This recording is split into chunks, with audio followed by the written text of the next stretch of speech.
ഇപ്പോൾ ദുബായിൽ നിന്ന് മുഹമ്മദ് റഹീസ് കൂടി വിവരങ്ങളുമായി ചേരുന്നുണ്ട്. റഹീസ്, സമാധാനത്തിന് ആഹ്വാനം ചെയ്തിരിക്കുകയാണ് UAE. GCC രാജ്യങ്ങളും യൂറോപ്യൻ യൂണിയനും സംയുക്ത പ്രസ്താവന ഇറാന്റെ ആക്രമണങ്ങൾക്കെതിരെ ഇറക്കിയിട്ടുണ്ട്. അപ്പോഴും ബഹ്റൈനിൽ നിന്നടക്കം ചില ആക്രമണ വാർത്തകൾ വരുന്നുണ്ട്. UAEയിൽ മറ്റ് GCC രാജ്യങ്ങളിൽ ഇന്നത്തെ സാഹചര്യം എങ്ങനെയാണ് റഹീസ്?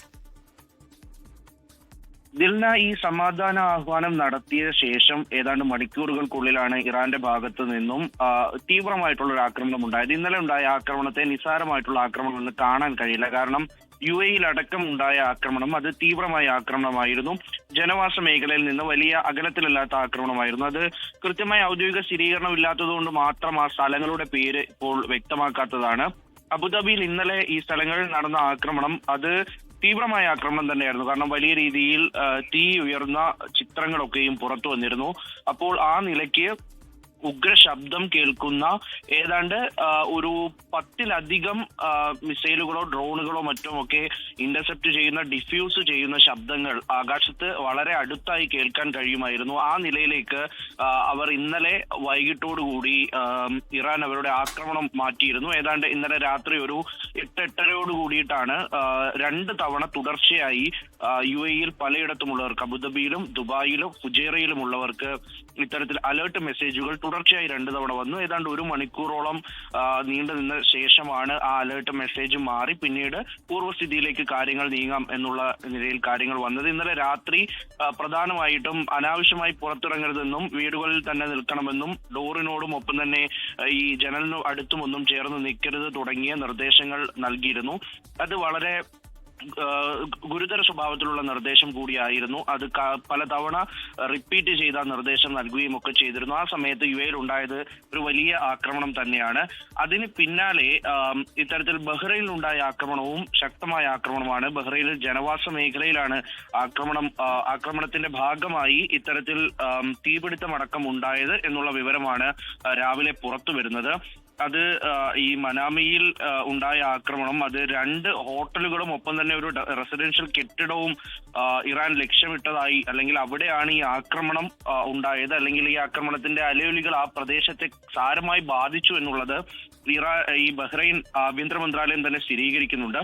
കെട്ടിടങ്ങൾക്ക് നാശനഷ്ടമുണ്ടെങ്കിലും ആളപായമില്ല എന്നാണ് ബഹ്റൈൻ ആഭ്യന്തര മന്ത്രാലയം പറയുന്നത്.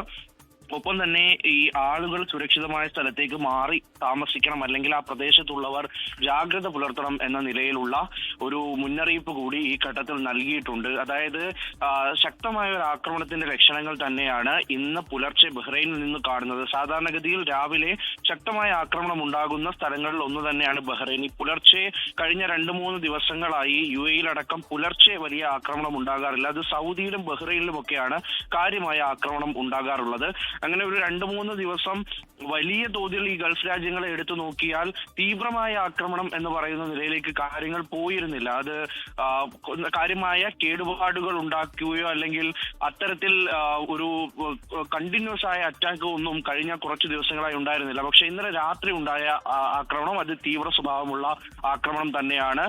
ഗൾഫിലെ പല മേഖലകളെ കേന്ദ്രീകരിച്ച് നേരത്തെ സൗദിയിലെ കാര്യം വിശദമായി തന്നെ പറയുകയുണ്ടായി. അപ്പോൾ അങ്ങനെ സൗദിയെയും ബഹ്റൈനെയും ഒപ്പം തന്നെ ഈ കുവൈറ്റിൽ ഇന്നലെ രാത്രി ആക്രമണമുണ്ടായി. ഒപ്പം UAEയിൽ ഇന്നലെ രാത്രി ആക്രമണമുണ്ടായി. അബുദാബിയിലാണ് ആക്രമണം ഉണ്ടായത്. അപ്പോൾ ആ നിലയിലേക്ക് കൂടുതൽ തീവ്രമായ ആക്രമണം ഉണ്ടായി. ഇന്നലെ ഈ GCC രാജ്യങ്ങളെയും ഒപ്പം തന്നെ യൂറോപ്യൻ യൂണിയന്റെയും ഒക്കെ മന്ത്രിമാരുടെ യോഗത്തിൽ അവിടെ നടന്ന ചർച്ചയിലാണ് UAE അവരുടെ നിലപാട് വ്യക്തമാക്കിയത്. അതായത് ഇത്തരത്തിൽ ഐക്യത്തിനും സമാധാനത്തിനും ആഹ്വാനം ചെയ്യുന്നു. ഒരിക്കലും പൊരുത്തപ്പെടാനാകാത്ത 2 ദർശനങ്ങൾ തമ്മിൽ ഒരു മേഖലയുടെ ഭാവിയെ നിർണ്ണയിക്കുന്ന പോരാട്ടമാണ് നടക്കുന്നത് എന്നാണ് UAE പറഞ്ഞു വെക്കുന്നത്. അപ്പോൾ അതിൽ ഇരുപക്ഷവും പിടിക്കാത്ത നിലപാട് നേരത്തെ ഉണ്ടായിരുന്ന തരത്തിൽ തന്നെ UAE മുന്നോട്ട് വെക്കുന്നു. ഇറാന്റെ ആക്രമണങ്ങളെ ശക്തമായി അപലപിക്കുന്നു. അപ്പോഴും ഈ സാമ്പത്തിക ഐക്യം ഈ സമയത്ത് ഉണ്ടാകണം.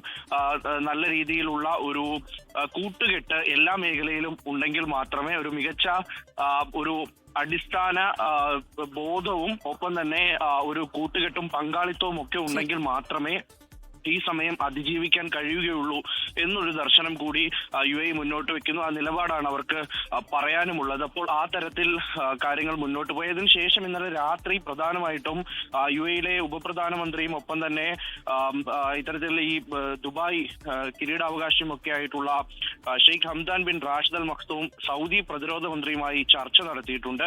അവിടെ ഒരുമിച്ച് നിൽക്കണം എന്നുള്ള കാര്യം ആഹ്വാനം ചെയ്തിട്ടുണ്ട്. സൗദിയും UAE തമ്മിലുള്ള ചർച്ചയാകുമ്പോൾ സ്വാഭാവികമായിട്ടും അതിന് അതിൻ്റെതായിട്ട് ഉള്ള പ്രാധാന്യവുമുണ്ട്. അപ്പോൾ ആ നിലയ്ക്ക് ചർച്ചകളൊക്കെ ഇന്നലെ രാത്രി നടന്നു എന്നുള്ള വിവരം കൂടി പുറത്തു വരുന്നുണ്ട്. അത് ഈ ആക്രമണങ്ങളൊക്കെ അതേപടി തുടരുമ്പോഴും രാവിലെയുള്ള UAE-യിലെ ജനജീവിതം അത് സാധാരണ നിലയിൽ തന്നെ മുന്നോട്ട് പോകുന്നു എന്ന് അടിവരയിട്ട് തന്നെ പറയേണ്ടി വരും. കഴിഞ്ഞ ദിവസങ്ങളിലൊക്കെയും അത് കൃത്യമായി തന്നെ മുന്നോട്ട് പോയി. കാര്യമായ നിയന്ത്രണങ്ങളൊന്നും നേരത്തെ മുൻകൂട്ടി നിശ്ചയിച്ചിരുന്ന വിദ്യാഭ്യാസ മേഖലയിലെ നിയന്ത്രണവും ഒപ്പം തന്നെ ടൂറിസം മേഖലയിലെ ചില നിയന്ത്രണവും ഒഴിച്ചു നിർത്തിയാൽ മറ്റെല്ലാ കാര്യങ്ങളും കൃത്യമായി. എന്തായാലും ജനജീവിതം സാധാരണ നിലയിലാണ്, സമാധാനമാണ്. അതേപോലെ തന്നെ സംഘർഷം അത് ഒഴിവാക്കണമെന്ന ആഹ്വാനവും UAE ഗവൺമെന്റ് നൽകിയിട്ടുണ്ട്. വിവരങ്ങൾ നൽകുകയായിരുന്നു മുഹമ്മദ് റഹീസ്. ലോകത്തെവിടെയായാലും ഏത് സമയത്തും 24 വാർത്തകളും ഓഗ്മെന്റഡ് റിയാലിറ്റി പാക്കേജുകളും എക്സ്പ്ലെയിനറുകളും വിശദമായി കാണാൻ ഞങ്ങളുടെ YouTube ചാനൽ നിങ്ങൾക്ക് സബ്സ്ക്രൈബ് ചെയ്യാം.